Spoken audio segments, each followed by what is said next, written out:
Hello everyone, welcome to true IAS. इस lecture में हम लोग बात करेंगे सेकंड प्रिसाइडिंग ऑफिसर की पार्लियामेंट के अंदर, not presiding officer, sorry, officer of the parliament. Speaker के बारे में हम कर चुके हैं डिस्कस, जो कि प्रिसाइडिंग ऑफिसर खुद था।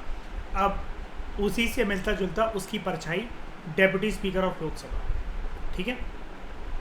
स्पीकर की तरह जो डेप्यूटी स्पीकर होता है वो भी लोकसभा के जो जितने सदस्य होते हैं, जो एमपीज़ होते हैं लोकसभा में से, उन्हीं में से इसका भी चुनाव होता है। इम्पॉर्टेंट बात यह है, यहाँ पर नोट करने वाली टर्म ये है, यहाँ पर टर्म लिखा हुआ है इलेक्शन। डेप्यूटी स्पीकर की भी जो पोस्ट है वो नॉमिनेटेड पोस्ट नहीं होती है। She or he occupies the office of deputy speaker through the process of election, ठीक है।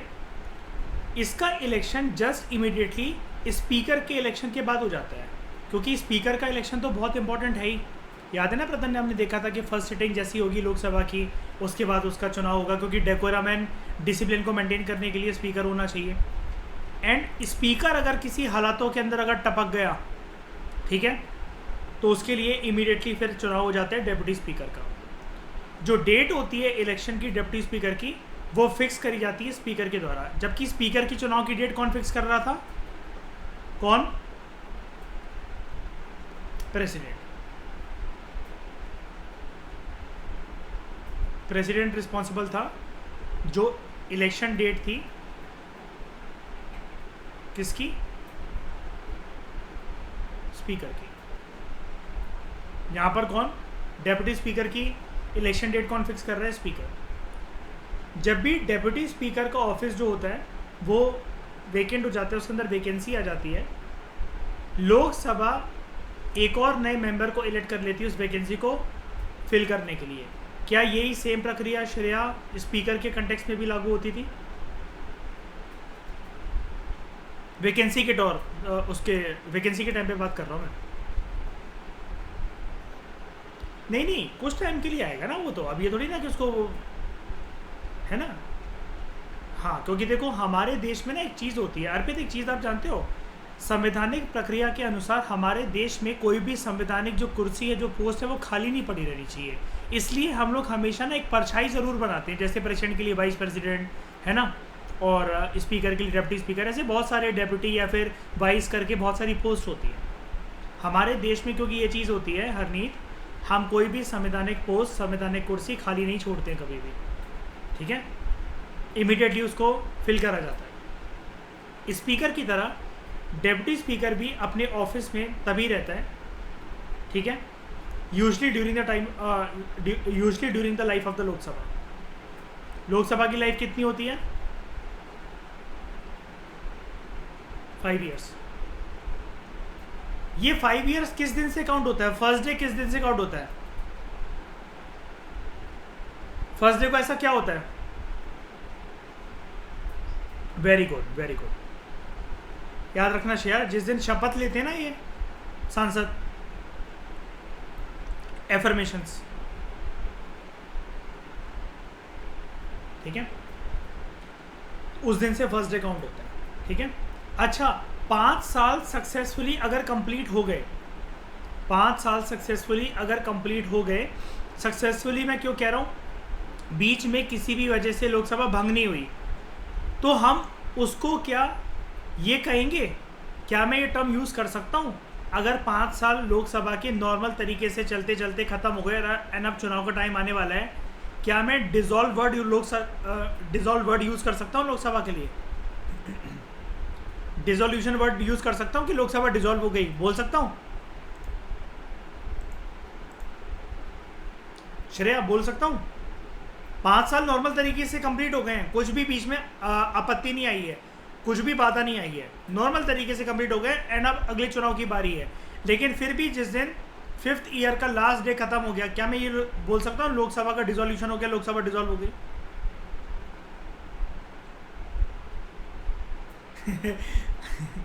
बोलते हैं डिसोल्यूशन हो गया, इसको बोलते हैं ऑटोमेटिक डिसोल्यूशन, ठीक है, ऑटोमेटिक डिसोल्यूशन। एंड अगर डिसोल्यूशन पहले अगर हो जाए तो उसको क्या बोलते हैं? सिंपल उसको बोलते हैं बिस्में dissolution before the expiry of its term, उसकी टर्म कितनी है? 5 साल। ठीक है, लोकसभा का डिसोल्यूशन किन किन केसेस में हो सकता है? अर्पित जरा इन लोग को बताओ, कब कब लोकसभा 5 साल से पहले डिसॉल्व हो सकती है? केसेस क्या क्या बनेंगे? नो कॉन्फिडेंस मोशन पास हो गया, और अच्छा मतलब मान लो, हाँ चलो पहले इसका आंसर दे दो। हाँ ठीक है ठीक है, नो कॉन्फिडेंस मोशन, और क्या बोला अब इसमें आपने?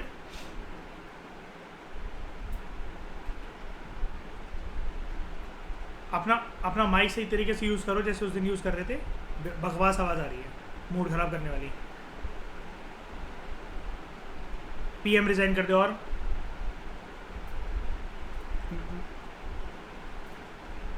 हाँ कि मतलब अगर प्रेसिडेंट को बोले कि तुम लोकसभा को डिसॉल्व कर दो, राइट, 5 साल कंप्लीट होने से पहले। अच्छा, बात यहाँ पर चल रही थी नो कॉन्फिडेंस मोशन की। एक बात पूछना चाहता हूँ, नो कॉन्फिडेंस मोशन अगर एक मिनिस्टर के खिलाफ पास हुआ है, पास हो गया, मान लो यूनियन फाइनेंस मिनिस्टर किसी चीज़ के ऊपर आंसर नहीं कर पाए एंड उनके खिलाफ नो कॉन्फिडेंस मोशन की प्रक्रिया स्टार्ट हुई एंड कुछ ही दिनों के अंदर नो कॉन्फिडेंस मोशन पास हो गया, क्या पूरी सरकार गिर जाएगी? श्रेया,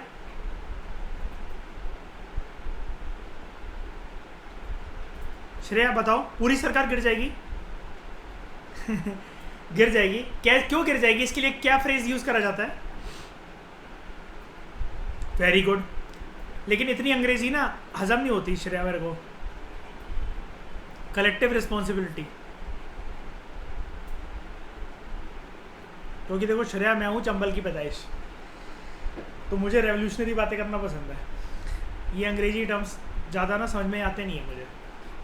कलेक्टिव रिस्पॉन्सिबिलिटी क्या, तो इसको कहते हैं कलेक्टिव रिस्पॉन्सिबिलिटी, लेकिन इसके लिए टर्म यूज़ होता है ऐसा क्यों कि यार यूनियन फाइनेंस मिनिस्टर के खिलाफ नो कॉन्फिडेंस मोशन पास हुआ, क्या पीएम को भी रिजाइन देना पड़ेगा?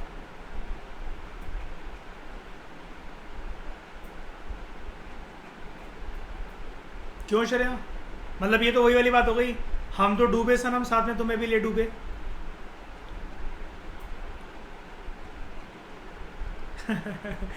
यस, ये पैक है, फैमिली पैक है, और उसको बोलते हैं यूजली मिनिस्टर्स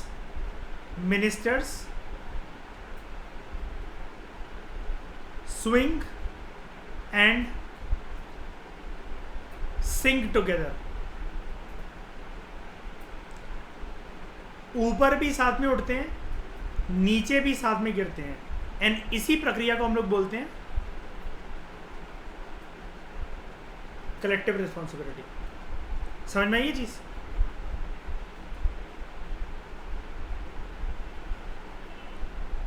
ओके, तो अब देखो, like the speaker, deputy speaker office में रहता है during the life of the Lok Sabha, however she or ही में वेकेट हिज ऑफिस। पहले भी 3 केसेस अगर होंगे स्पीकर की तरह, अगर वो लोकसभा का मेंबर ना रहे तो। अच्छा, अब मुझे स्पीकर के कंटेक्स्ट में जो हमने लास्ट बात करी थी उसके कंटेक्स्ट में ये चीज़ समझा दो भाई, मैं अगर एमपी नहीं रहा तो क्या मैं स्पीकर नहीं रहूँगा क्या? क्यों? ब्रिटेन के अंदर तो एक प्रक्रिया फॉलो होती है कि एक बार मैं जिस पार्टी पे अगर टिका हुआ था, मेंबरशिप पाली, तो फिर उसके बाद मैं पार्टी छोड़ दूंगा। हाँ ये ऐसे मत बोलना इंटरव्यू में, ठीक है? सर ब्रिटेन में होती ना, यहाँ थोड़ी ना होती है। पढ़ कर आओ थोड़ा सा, लक्ष्मीकांत करी तो ट्रू है, इसका फाउंडेशन कोर्स ज्वाइन करो। नहीं, एक और रीज़न है इसका, बात यहाँ पर पार्टी की नहीं है, बात यहाँ पर किसकी है? बात यहाँ पर सदस्यता की है, मेंबरशिप की है। ये सदस्य किसके हैं? कौन से हाउस के? लोकसभा के। मेंबरशिप ही खो गई, सदस्यता ही चली गई हाथ से, तो कोई क्या कर लेगा? उसके बाद डेप्यूटी स्पीकर रिजाइन कर दे स्पीकर को अपना त्यागपत्र देकर। स्पीकर अपना त्यागपत्र किसे देता है? डेप्यूटी स्पीकर को, है ना? याद है, जो दे रहा है वो मेरा। हाँ, बस बस मयूर काफ़ी है. If he is removed, if he or she is removed by a resolution, जिसको majority of all the then members of the Lok Sabha pass करेंगे, यानी कि किस प्रकार की मेजोरिटी हुई, सिंपल मेजोरिटी या फिर स्पेशल मेजोरिटी? सिंपल हुई है. रिमूवल का रेजोल्यूशन स्पीकर का कैसा होता है? ये कैसा है? All the then members of the Lok Sabha. Yes special है ना, ज़्यादा स्पेशल है ना. यहाँ पर क्योंकि प्रेजेंट वोटिंग नहीं लिख रखा है, right. Such a resolution can be moved. इसको भी 14 दिन का एडवांस नोटिस मिलता है. इसको भी श्रेय समझा दिया जाता है कि बेटा तेरा भी सती प्रथा होने वाला है, तैयार हो जा. ठीक है. जो डेप्यूटी क्या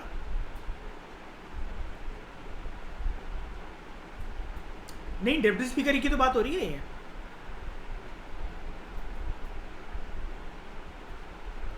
अच्छा, डेप्यूटी स्पीकर का ना रहे. अभी हम देखते हैं पैनल होता है, याद है वो जो panel of chairperson vice chairperson मैंने करा था. हाँ, और उस टाइम तक उसका त्यागपत्र होल्ड कर लिया जाता है वैसे तो. क्यों? नहीं, नाम नहीं पता मुझे. ये सब नहीं, करंट अफेयर वगैरह नहीं पता होते नाम वाम ये कौन है. डेप्यूटी स्पीकर जो है वो वेरियस फंक्शंस परफॉर्म करता है स्पीकर के ऑफिस के, अगर स्पीकर का ऑफिस वेकेंट हो जाए तो. लेकिन क्या ये सदाबहार फंक्शन परफॉर्म करेगा क्या? नहीं, क्योंकि जैसी डेप्यूटी स्पीकर की जो सीट होगी वो वेकेंट होगी, या फिर स्पीकर की सीट वेकेंट होगी. हमारे देश में अभी मैंने आपको प्रक्रिया क्या बताई, इमीडिएटली इलेक्शन से फुलफिल कर दी जाएगी. एक्टिंग के तौर पर कोई हो सकता है, ठीक है. एक्टिंग मतलब फॉर द टाइम बीइंग के लिए कोई हो सकता है. एक्टिंग का मतलब होता है फॉर द टाइम बीइंग, वैसे नहीं हो सकता. Deputy speaker also acts as the speaker जब स्पीकर एब्सेंट हो from the sitting of the house. कोई तो चाहिए ना वहां पर बैठने के लिए, तो डेप्यूटी स्पीकर जो है वो रोल परफॉर्म करता है. दोनों केसेस के अंदर जब वो स्पीकर के तौर पर काम कर रहा होता है, याद रखना वैसे वो डेप्यूटी स्पीकर है, किसी किसी सरकमस्टांसेस के अंदर उसको जब स्पीकर का रोल निभाना पड़ रहा है, सारी पावर्स वो अज्यूम करेगा स्पीकर की. अगर स्पीकर एब्सेंट है, जब वो कुर्सी नहीं है, वेकेंट हो गई है, एंड इमीडिएटली ज्वाइंट सिटिंग हो जाती है पार्लियामेंट के दोनों हाउसेस की. ज्वाइंट सिटिंग के अंदर कौन प्रिसाइड करता है? स्पीकर. अब लेकिन वो सीट वो नहीं है, मान लो वो एब्सेंट है या वैकेंट है, तो डेप्यूटी स्पीकर प्रिसाइड करेगा. अभी हम ये भी देखेंगे अगर डेप्यूटी स्पीकर एब्सेंट है तो कौन होगा, और डेप्यूटी स्पीकर के बाद अगर जो पर्सन है वो एब्सेंट हो तो कौन होगा, वो भी अगर एब्सेंट है तो कौन होगा, वो भी अगर एब्सेंट है तो कौन होगा. ऐसे करते करते 10 या 11 बार ये चीज़ हो सकती है. लेकिन ऑब्वियस ही बात है, इतने लाइन से थोड़ी ना सब एब्सेंट और सब मर जाएंगे.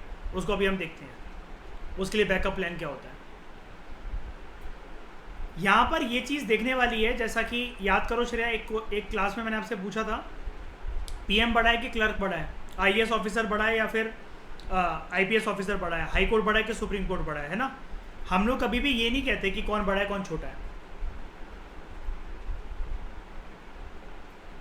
अपने अपने एरेना के अंदर, पावर एरेना के अंदर हर एक कॉन्स्टिट्यूशनल पोस्ट को होल्ड करने वाला बंदा या बंदी सुप्रीम ही होते हैं. डेप्यूटी स्पीकर, राइटर आपको क्लियर कर रहा है, सिर्फ डेप्यूटी वर्ड से ऐसा मत समझ जाना कि deputy speaker is subordinate to the speaker. नहीं है. ये अगर लाइन आ सकती है, नॉट को हटा देंगे बस. वो consider the following statements about speaker and deputy speaker, और बोल देंगे कि लाइन के अंदर deputy speaker is subordinate to the speaker, तो आप सोचो कि हाँ भाई छोटा ही होता है. ऐसा नहीं, ये डायरेक्टली रिस्पॉन्सिबल होता है हाउस के लिए, इसकी भी जवाबदेही तय होती है. अच्छा, क्या स्पीकर और डेप्यूटी स्पीकर दोनों एमपी होते हैं क्या? और चेयरमैन और डेप्यूटी चेयरमैन राज्यसभा के अंदर चेयरमैन कौन होता है फिर? Vice president. डेप्यूटी स्पीकर के पास एक स्पेशल प्रिविलेज है.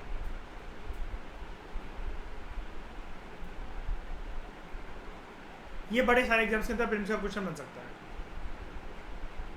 जब भी इसको पार्लियामेंट्री कमेटी के मेंबर के तौर पर अपॉइंट करा जाता है,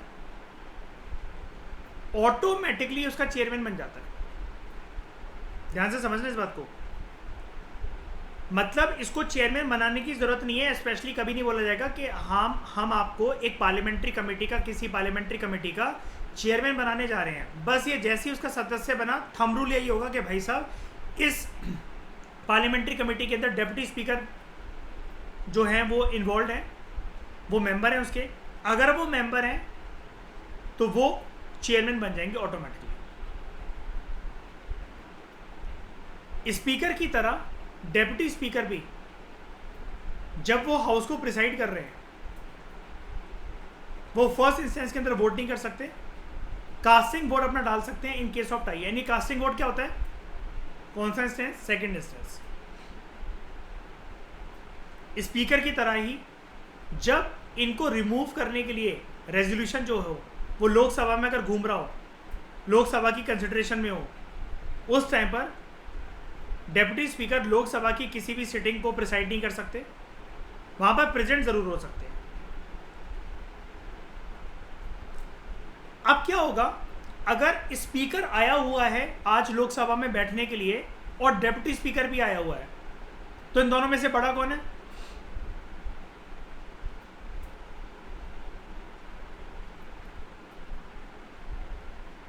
बड़ा कोई नहीं है, ठीक है। बैठने से बड़े छोटे का कुछ नहीं लेना देना, क्योंकि प्रिसाइडिंग ऑफिसर रियल कौन है? स्पीकर। एंड स्पीकर अगर प्रेजेंट है तो हमेशा लोकसभा की सीटिंग के ऊपर वही प्रिसाइड करेंगे। एंड उस टाइम पर ध्यान से सुनना मेरी बात, उस टाइम पर डेप्यूटी स्पीकर नहीं रहते हैं। ये वाला टाइटल उनका छुप कर क्या हो जाता है, वो ऑर्डिनरी एमपी की तरह बैठे रहते हैं कुर्सियों पर, जैसे कि बाकी एमपीज बैठे हुए हैं। मतलब समझ गए? इनके श्रेय पीछे से अर्पित, पीछे से पर लगा हुआ है इसका, डेप्यूटी स्पीकर का। अगर स्पीकर है ना तो वो चील है, फिर ये बन जाएगा कबूतर। एंड ये पर शांत हो जाएंगे, बिल्कुल छुप जाएंगे। एंड वो सिर्फ एक एमपी की तरह बैठेगा। डेप्यूटी स्पीकर की बात कर रहा हूं मैं, एमपी की तरह बैठेगा नॉर्मल। इस दौरान वो हाउस की प्रोसीडिंग्स में पार्टिसिपेट करते हुए बोल सकते हैं, किसी भी प्रोसीडिंग्स में पार्टिसिपेट कर सकते हैं और वोट कर सकते हैं as a normal and regular MP. Deputy speaker जो है उनको रेगुलर सैलरी मिलती है एंड कुछ अलाउंसेस मिलते हैं जो कि पार्लियामेंट ने फिक्स कर रखे हैं। And consolidated fund of India से ये चीज़ चार्ज होकर उनको मिलती है। अच्छा, इसकी वजह से क्या इंश्योर हो जाता है? क्या इसकी वजह से मैं ऐसा कह सकता हूँ इम्पार्शियलिटी और इंडिपेंडेंस इंश्योर हो जाती है, जैसा कि सुबह पढ़ा था हमने स्पीकर के केस में, है ना। 10th लोकसभा तक, अभी कौन सी नंबर की लोकसभा चल रही है?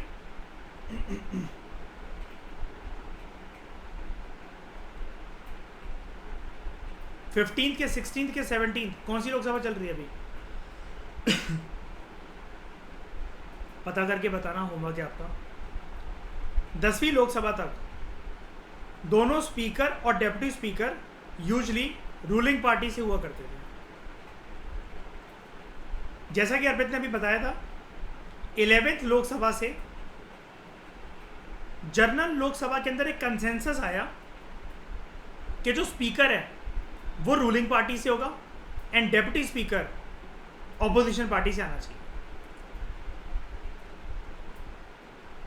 तो अर्पित ये चीज फिक्स हो गई है? नहीं हुई है।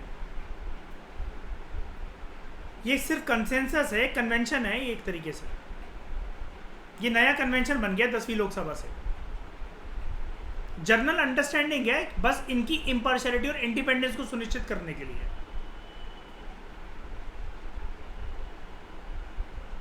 सिर्फ एक मेजॉरिटी पार्टी जो लोकसभा में हो ना, वो अगर एक प्रस्ताव पेश करवा दे, दोबारा 9th लोकसभा तक जो प्रक्रिया चलती थी कि दोनों के दोनों रूलिंग पार्टी से हो सकते हैं, ये प्रक्रिया वापस लौटकर आ जाएगी। सिर्फ इनके कुर्सी के ओहदे की मान मर्यादा का ख्याल रखने के लिए और ये देखने के लिए कि इम्पार्शियल तरीके से काम करें एंड दोनों के दोनों रूलिंग पार्टी के तलवे ना चाटें, एक बंदा तो कम से कम हमें ये सुनिश्चित करवा दो कि इम्पार्शियल इंडिपेंडेंट तरीके से काम करेगा। तो मेंबर्स ने बोला भाई कैसे? उन्होंने बोला एक बंदा ऐसा होना चाहिए कि भैया वो आप रूलिंग पार्टी से ना हो। स्पीकर आपने चुन लिया, डेप्यूटी स्पीकर अपोजिशन पार्टी को दे दो। अच्छा, मेन ऑपोजिशन पार्टी अभी कोई है लोकसभा में हमारे अर्पित? नहीं है ना? मेन नहीं है। मेन का मतलब क्या होता है? एटलीस्ट 10% हो। और क्या 2014 से लेकर अभी तक हुआ किसी के साथ ऐसा?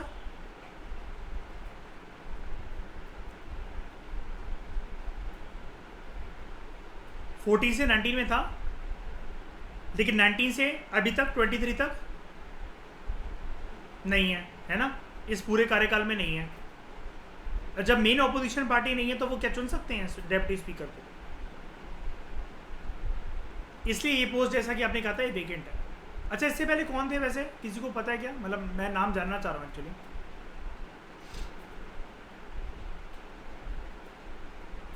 मतलब आप जो बोल रहे हो कि पहले वाले टेन्योर के अंदर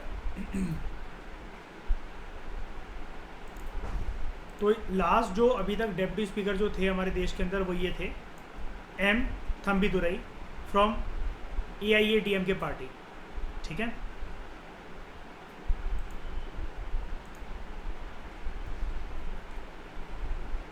ये वाली चीज़ समझ में आ गई होगी। स्पीकर और डेप्यूटी स्पीकर जब अपने इलेक्शन के बाद अपने दायित्व को जब वो संभालते हैं, they do not make and subscribe any separate oath और एफर्मेशन। यहाँ पर इस वर्ड का मतलब क्या है? बड़ा खतरनाक सा वर्ड लग रहा है मुझे, सेपरेट ओथ और एफर्मेशन। सेपरेट मतलब इससे पहले कौन सी ले चुके हैं? ये MP की ले चुके हैं। ये वाली बात इंपॉर्टेंट है। हमारे देश में एक रूल याद रखना, श्रेया, थंब रूल। अगर आप किसी संवैधानिक पद पर बैठे हुए हो ना, एक ही बार बस शपथ लेनी पड़ेगी आपको।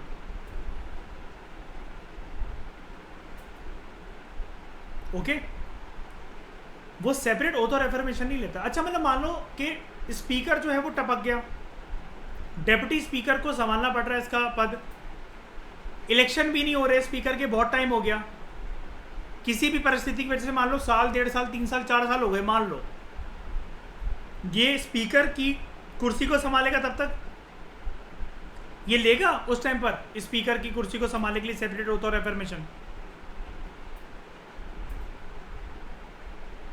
नहीं, ले नहीं चुका वो। स्पीकर की कहाँ ले चुका है ओथ और एफर्मेशन? MP के हिसाब से ले चुका है। स्पीकर की लेने की जरूरत पड़ती ही नहीं है, ये बोलो आप कि उनके लिए पड़ती नहीं है, MP वाली ही काम आ जाएगी। एंड वो तो सिर्फ एक एक्टिंग रोल निभा रहा है। ठीक है, जो इंस्टीट्यूशंस हैं स्पीकर और डेप्यूटी स्पीकर के, वो ओरिजिनेट हुए थे आज़ादी से पहले हमारे देश में 1921 में। जो गवर्नमेंट ऑफ इंडिया 1919 था ना, जिसको हम लोग मॉन्टैग चेम्सफोर्ड रिफॉर्म्स भी कहते हैं, वहाँ पर प्रोविजन थी इस पोस्ट के लिए, इन इंस्टीट्यूशंस के लिए, स्पीकर और डेप्यूटी स्पीकर। उस टाइम पर ये टर्म्स यूज ना करके, जो टर्म स्पीकर के लिए यूज करी जाती थी उसको बोला जाता था president of the house, deputy speaker को बोला जाता था deputy president of the house. और ये सेम नॉमेनक्लेचर। अच्छा, नॉमेनक्लेचर का मतलब क्या होता है? ये नाम, ये टाइटल, ये औहदा 1947 तक कंटिन्यू रहा। 1921 से पहले, यानी कि जब ये प्रोविजन मॉन्टैग चेम्सफोर्ड रिफॉर्म्स 1919 जो था गवर्नमेंट ऑफ इंडिया 1921 में, उसके तहत ये इंस्टीट्यूशंस आए, जो कि स्पीकर डेप्यूटी स्पीकर ना बोलते हुए प्रेसिडेंट और डेप्यूटी प्रेसिडेंट वर्ड यूज़ करा जाता था। इससे पहले की बात अब हम करने जा रहे हैं। बिफोर 1921 भारत के जो गवर्नर जनरल हुआ करते थे, जो सेंट्रल लेजिस्लेटिव काउंसिल होती थी, इसको उस जमाने का पार्लियामेंट समझ लो, वर्ड दे रखा है सेंट्रल, लेजिस्लेटिव मतलब लॉ मेकिंग, काउंसिल मतलब body. Governor general of India preside करते थे over the meetings of the central legislative council 1921 से पहले। यानी कि प्री 1921 से पहले अगर प्रिसाइडिंग ऑफिसर अगर मुझे बोलना हो पेपर के अंदर, तो मैं किसको बोलूँगा, किसको लिखूँगा, मार्क करूँगा? Governor general of India.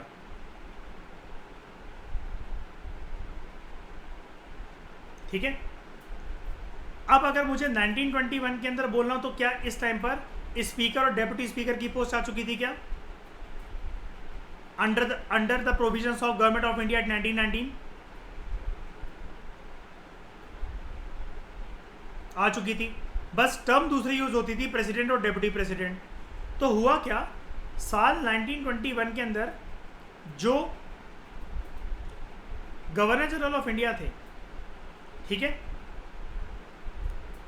वो अब इसमें क्या कहते हैं, उनका रोल नहीं रहता था प्रिसाइडिंग ऑफिसर की तरह। गवर्नर जनरल ऑफ इंडिया ने 2 लोगों को अपॉइंट करा। टर्म पर फोकस करना, शुरू में ये एक अपॉइंटेड पोस्ट थी, ये अपॉइंट करा, इलेक्शंस नहीं हुए। नाम क्या था बंदों का? Frederick Whyte. ये क्या बने? First speaker. दूसरे person Sachchidananda Sinha. Second chapter में श्रेयस के बारे में सुना होगा, इनके बारे में सुना होगा आपने नाम। यस, फर्स्ट डेप्यूटी स्पीकर बने। हाउस उस टाइम पर कौन सा था? Central legislative assembly.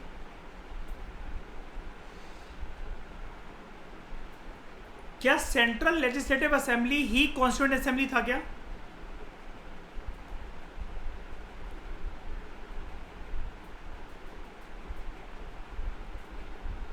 क्या सेंट्रल लेजिस्लेटिव असेंबली ही कॉन्स्टिट्यूएंट असेंबली था क्या? बिल्कुल। कैसे कह सकते हो ये वाली बात? लक्ष्मीकांत के इनिशियल चैप्टर में क्या लाइन की मैंने कि कॉन्स्टिट्यूएंट असेंबली, याद है वो मेरे लेक्चर सुना है आपने, MWF और TTS वाली चीज? हाँ, और कभी कभार ये कॉन्स्टिट्यूशन बनाने के लिए बैठते थे और कभी कभार क्या बनाने के लिए? लॉ मेकिंग बॉडी की तरह बैठते थे।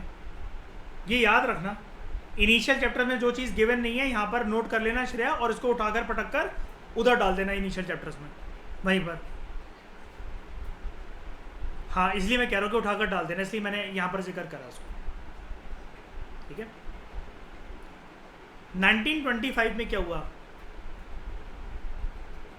अब ये जो सच्चिदानंद सिन्हा से तो हमें कोई दिक्कत नहीं है, लेकिन ये भारतीय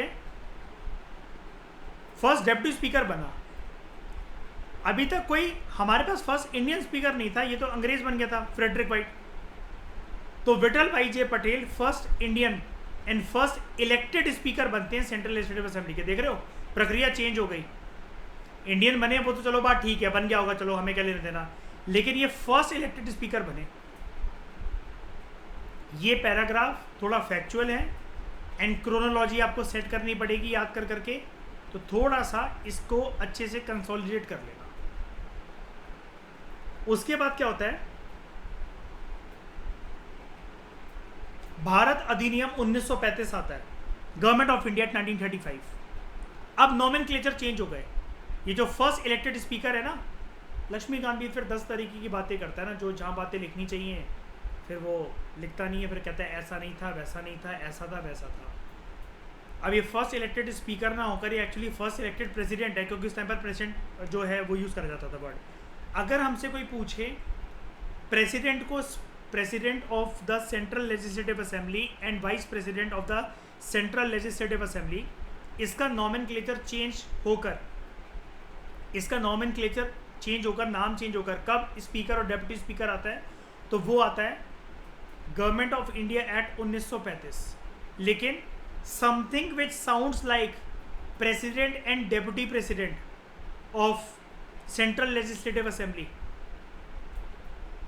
ऐसी जो टर्म्स थी फॉर द प्रिसाइडिंग ऑफिसर्स, इसका बर्थ कहाँ से होता है? वो बर्थ होता है मॉन्टैग चेम्सफोर्ड रिफॉर्म, यानी कि गवर्नमेंट ऑफ इंडिया 1919 से। एक्चुअल जो टर्म आज के समय में हम यूज़ करते हैं स्पीकर और डेप्यूटी स्पीकर, वो भारत अधिनियम 1935 से आती है, गवर्नमेंट ऑफ इंडिया 1935। एंड आपको पता होगा बहुत सारी चीज़ें हमने वेरियस कंट्रीज से बोरो करी, लेकिन सबसे ज़्यादा चीज़ें कहाँ से बोरो करी गई थी? Government of India 1935। RBI किसके अंतर्गत सेटअप हुआ था? यही UPSC, स्टेट PSC, कहाँ से आई ये? इसी से। तो नॉमेनक्लेचर चेंज हो गया। प्रेसिडेंट एंड डेप्यूटी प्रेसिडेंट जो थे सेंट्रल लेजिस्लेटिव असेंबली के, अब इनको चेंज करके बोला गया स्पीकर एंड डेप्यूटी स्पीकर। पुराना नॉमेनक्लेचर लेकिन 1947 तक जो था वो कंटिन्यू रहा था, क्योंकि जो फेडरल पार्ट था 1935 एक्ट का, गवर्नमेंट ऑफ इंडिया 1935 का, वो अभी भी इंप्लीमेंट नहीं हुआ था, बस इंप्लीमेंट होने की देर थी।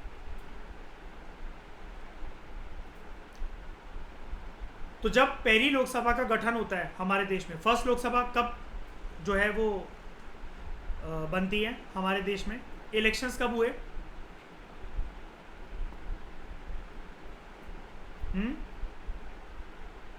नहीं, प्रॉपर इलेक्शन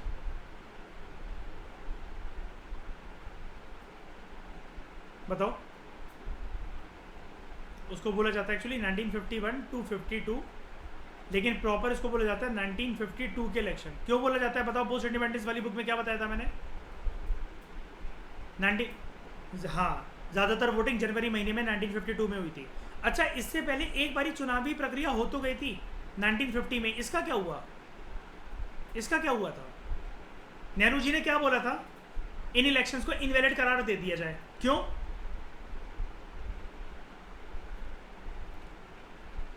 मुद्दा था औरत। जितनी भी बंदियां थीं, औरतें थीं, उनके नाम ऐसे लिख दिए गए थे, जो वोटर लिस्ट है ना श्रेया, उसमें ऐसे लिख दिए गए थे वाइफ ऑफ, डॉटर ऑफ, यानी कि इंडिपेंडेंट आइडेंटिटी नहीं थी। तो ये चीज किसके ऊपर दाग धब्बा था? क्या होता है ये यूएफ? तो यानी कि जब आप यहाँ पर वोट देने जा रहे हो, अगर आप एज रिक्वायरमेंट को पूरे अच्छी तरीके से फुलफिल कर रहे हो, उस टाइम पर एज रिक्वायरमेंट भी 21 ईयर्स थी, तो यानी कि आपकी सेपरेट आइडेंटिटी होनी चाहिए कि नहीं होनी चाहिए? या आपको ये बोलना चाहिए कि आप बेटी इसकी हो, आप बीवी उसकी हो, आप ये उसकी हो, वो उसकी हो? तो इसलिए जो इलेक्टोरल रोल्स थे उनको फ्रेश तरीके से प्रिपेयर करा गया। प्रॉपर इलेक्शंस एंड में 1951 में होते हैं शुरू, एंड वो प्रोसीजर कंप्लीट होता है 1952 में। लेकिन ज़्यादातर वोटिंग जनवरी 1952 में हुई, इसलिए इसको इलेक्शन ऑफ 1952 बोला जाता है।